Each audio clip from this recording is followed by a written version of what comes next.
ተመልካቾቼ እንደምን ዋላችሁ? አሁን የማሳያችሁ የድልህ አሰራርን ነው። ለድልህ አሰራር የሚያስፈልጉኝን ነገሮች አቅርቤያለሁ፣ አሳያችኋለሁ። የድንብላል ቅጠል፣ የስጋ መጥበሻ፣ ጤና አዳም ፍሬ፣ ዝንጅብል፣ ነጭ ሽንኩርት፣ በሶ ብላ፣ ቀዝቃዛ ውሃ፣ የደረቀ ጠጅ፣ የኑግ ውሃ፣ ኮምጣጤ።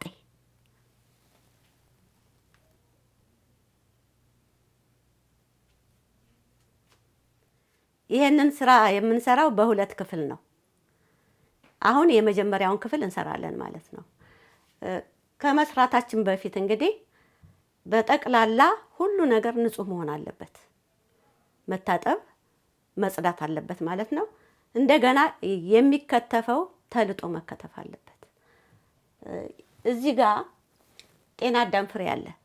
አሁን ይሄንን ፈጭተን ወደ ፈሳሽነት ስለምንቀይረው ጤና አዳም ፍሬውን ጨፍለቅ ጨፍለቅ አድርጌዋለሁ።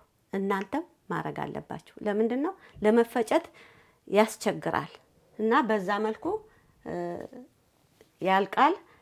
ወደዚህ ስንመጣ ደግሞ ይሄ የደረቀ ጠጅ ነው። እኔ ምን ያህል ወር እንዳቆየሁት ይቅርታ ቀኑን አልያዝኩም፣ ግን በጣም ነው የማውቀው። ይመራል የደረቀ ጠጅ ማለት ነው እና እንደዛ ሆኗል ስቀምሰው። እስቲ እናንተም ይሄንን ሞክሩት። በፊት ይጣፍጥ የነበረው ጠጅ አሁን ሲደርቅ መራራ ነው የሚሆነው። ይሄ ነው። ይሄኛው ደግሞ የኑግ መጠጥ፣ ኑግን ለፍትፍት የመሳሰሉትን ነገሮች ሰርቼ በቪዲዮ ለቅቄያለሁ። ስለዚህ የኑግ ውሃን በብዙ መልኩ መጠቀም እንችላለን። እንደገናም ደግሞ ድልህን ለመስራት እንጠቀምበታለን እና ይሄን ይመስላል። ወደ ስራችን እንሄዳለን። መፈጨት ስላለበት ለመፍጨት አዘጋጀዋለሁ። አዘጋጅቼ እንገናኛለን። አብረን እንፈጫለን ማለት ነው። እጄን ታጥቤያለሁ።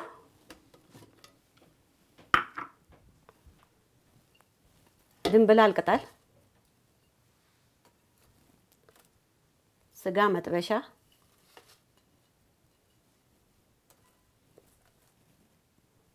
ጤና አዳም ፍሬ፣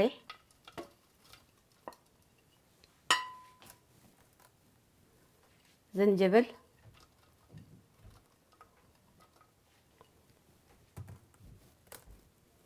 ነጭ ሽንኩርት፣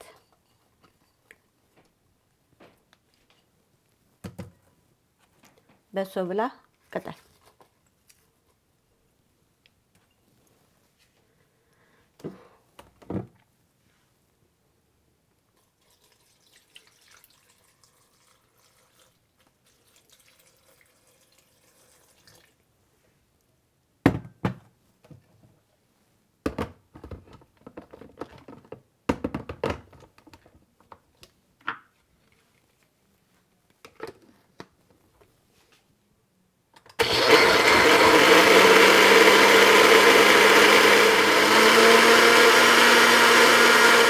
ፈጭቼ ጨርሻለሁ። አሁን በጣም መድቀቅ አለበት፣ ካልሆነ ቅመሙ ይባክናል። ከደቀቀ ግን ብዙ አሰር ስለማይኖረው ጥሩ ነው የሚሆነው። ስለዚህ መጥለል ስላለበት አጠለዋለሁ።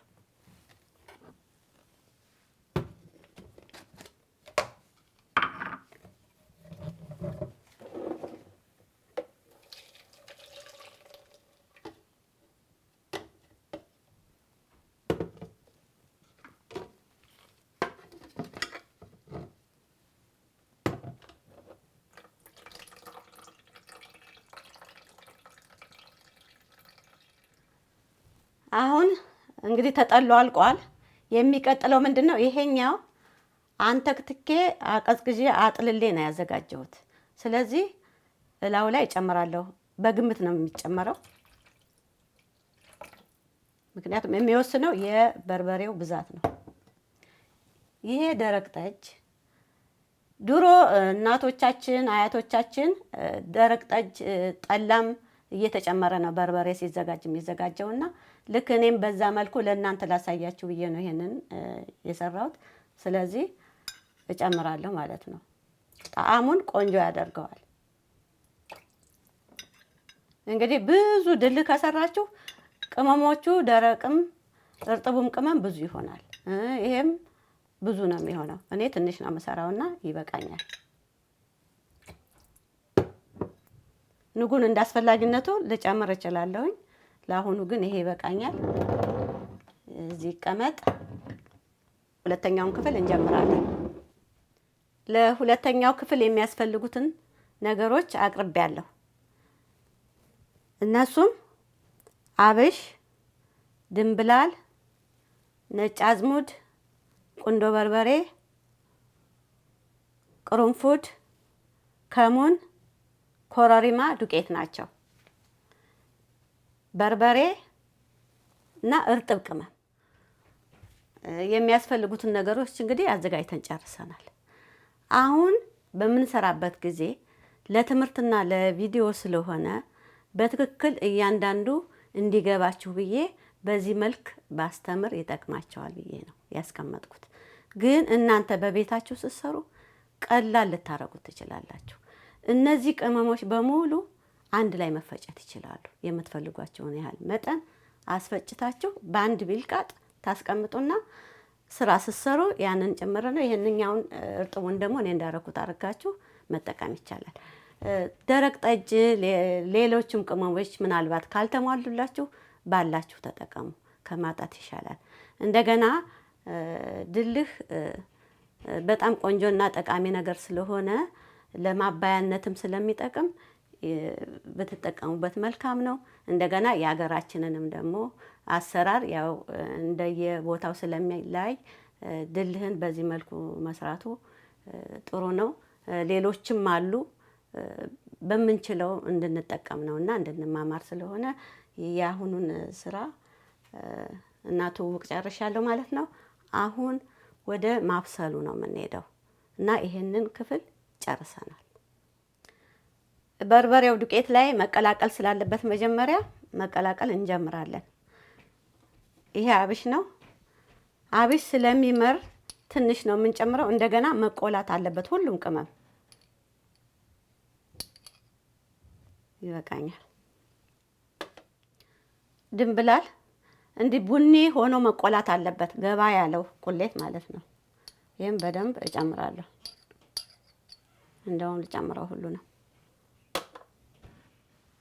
ይሄ ነጭ አዝሙድ ነው። እሱንም እጨምራለሁ። ትንሽ ላስቀር። ቁንዶ በርበሬ ግማሹ ይበቃል። ይሄ ቅርንፉድ ነው። ሁሉንም እጨምራለሁ፣ ያጣፍጣል። ኮረሪማ ነው።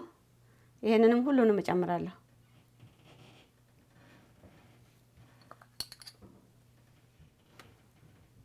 ከሙን ነው። በጣም ትንሽ ነው የምጨምረው እኔ። ጣዕሙ ሲበዛ አልወድም እና እናንተም እንደሚመቻቸው አድርጋችሁ ጨምሩ። በዚች ትበቃለች። አሁን አቀላቅለዋለሁ።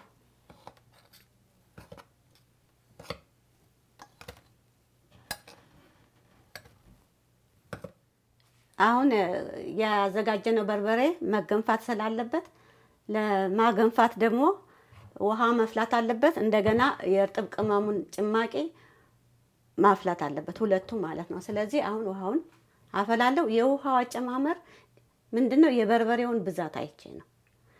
ብዙ በርበሬ ከሆነ ያው እንደምታውቁት ብዙ ይጨምራል። ትንሽ ከሆነ ትንሽ ነው የምንጨምረው። ከሚቀጥን ግን ቢያንስ ይሻላል። ምክንያቱም በዚህ በእርጥብ ቅመሙ ጭማቂ ጠብ ጠብ እያደረግን እናገነፋዋለን። ስለዚህ እኔ ገምቻውን ጨምራለሁ። ይበቃዋል።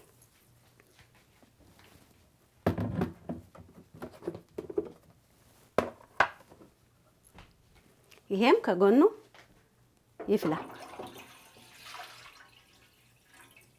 እየሞቀም ብንሰራበት ምንም ችግር የለውም፣ ባይፈላም ማለት ነው።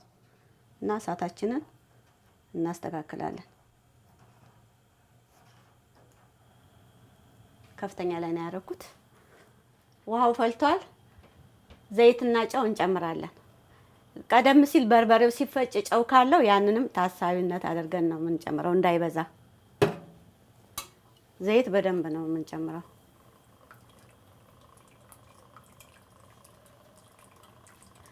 የወይራ ዘይት ይመረጣል ካለ።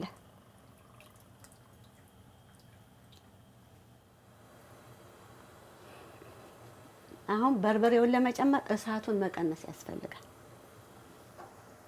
እስከ መጨረሻ ነው የምቀንሰው። ምክንያቱም በጣም እሳት ከበዛ በርበሬውና የድስቱ ከላይ ያለው ክፍል ውሃ የሌለው ክፍል ሊያቃጥለው ስለሚችል ጥንቃቄ ያስፈልጋል። እና አሁን እጨምራለሁ ቀስ ብዬ።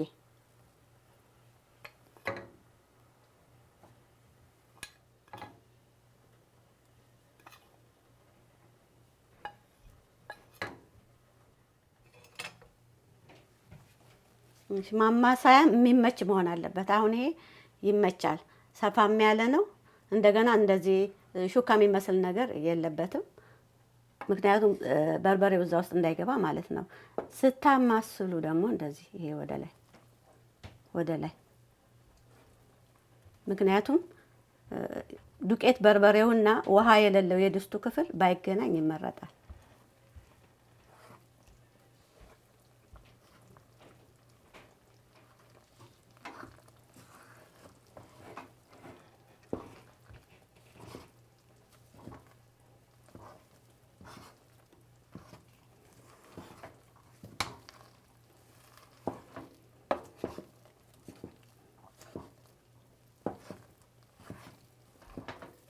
አሁን በደንብ እሽት አድርጌዋለሁ። ዱቄት ነገር የለውም እና ይህንን የእርጥብ ቅመም ጭማቂውን ፈልቷል፣ ሙቋል። ያንን ጠብ እያደረኩኝ አበስላለሁ። እዚህ ላይ ጥንቃቄ ማድረግ የሚያስፈልገው ምንድነው? እሳት ኃይለኛ መሆን የለበትም፣ ይቃጠላል። እኔ እስከ መጨረሻው ቀንሼ ነው እና ጊዜ ወስዳችሁ ቀስ እያላችሁ አገንፉት ወይም ስሩት። እኔ እንደዚህ ጠብ እያደረኩኝ አማስላለሁ፣ አበስላለሁ። ጠብቁኝ።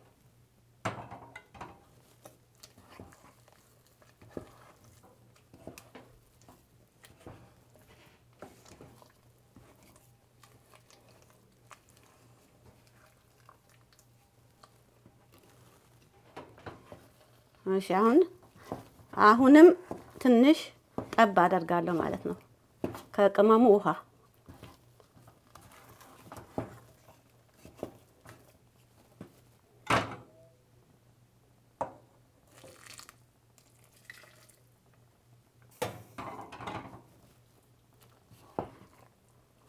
እንደዚህ ነው በርበሬው ወደ ላይ ፈሳሹ ከስር እንዲገባ ልክ ያው እንደ ገንፎ ማለት ነው።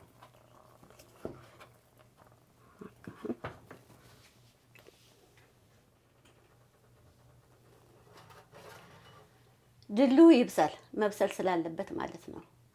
ስለዚህ እቃችንን እናዘጋጃለን። ለድልህ ማስቀመጫ ምን አይነት እቃ ያስፈልጋል? ይሄንን ሰርተን ከንቱ እንዳይሆን ጥንቃቄ ያስፈልጋል ማለት ነው። የማይዙጉ ክዳን ያላቸው የጠርሙስ እቃዎች እንደውም አገራችን ቢሆን በስራ ምርግ አድርገው ነው የሚያስቀምጡት። እንደውም ለብዙ ዓመትም ይቀመጣል የሚል ወሬ ሰምቻለሁኝ። ስለዚህ ንጽህና ያስፈልገዋል። ማጠብ ብቻ አይደለም፣ እንደምታውቁት ይሄ በፈላ ውሃ በደንብ መታጠብ አለበት እስከነ ክዳኑ። ያ ከሌለ ደግሞ ካልተቻለ ይሄ ቪነገር ወይም ኮምጣጤም ቆንጆ ነው። ስለዚህ እንዲህ እናደርግና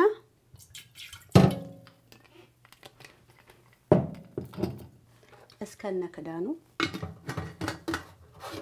እንደዚህ እናደርገዋለን እና ትንሽ እናቆየዋለን። እንግዲህ እጅ በጣም ንጹህ መሆን አለበት ማለት ነው።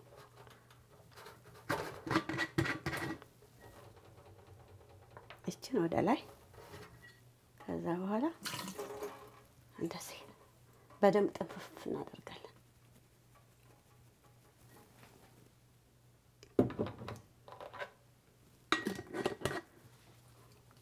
እሺ አሁን በደንብ በስሏል። ቅመሜንም ጨርሻለሁ። ምናልባት ቅመም ቢያንሳችሁ ሌላ ውሃ ጠብ አድርጋችሁ ቅጥነትና ውፍረቱን ማስተካከል ትችላላችሁ ማለት ነው። ጨው መቀመስ አለበት። ቆንጆ ነው። እኔ ቀምሼዋለሁኝ። ጨርሻለሁ። እሳቴን አጠፋለሁ።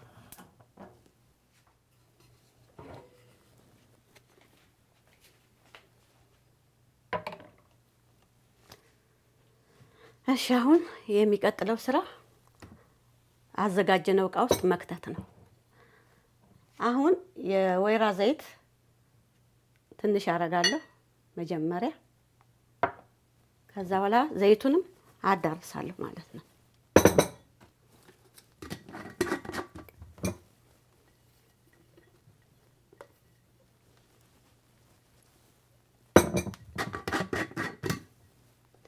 ዘይት የሚጠቅመው ለምንድን ነው? እንዳይበላሽ ብዙ ጊዜ የሚቆይ ስለሆነ ለብዙ ጊዜ እንዲቆይ ይረዳዋል። ልክ እንደ ኮምጣጤ ወይም ቬነገሩ ማለት ነው።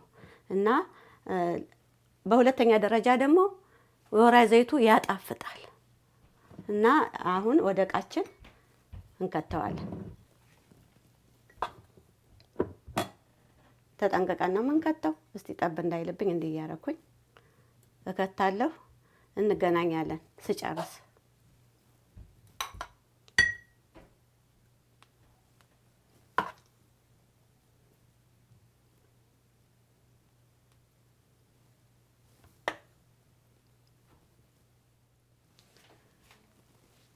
እሺ አሁን ከላይ ወይራ ዘይቱን እንጨምራለን። ይበቃል፣ ባይበዛም በቂው ነው። ከዛ በኋላ እንደዚህ ክድን ታደርጉና ነው የምታስቀምጡት። ጨረስን ማለት ነው። ግን እዚህ እቃ ውስጥ ሲገባ ላሳያችሁ ጨርሼ ላስተምራችሁ ብዬ እንጂ መጀመሪያ እቃ ውስጥ ከመግባቱ በፊት ድልሁ መቀዝቀዝ አለበት።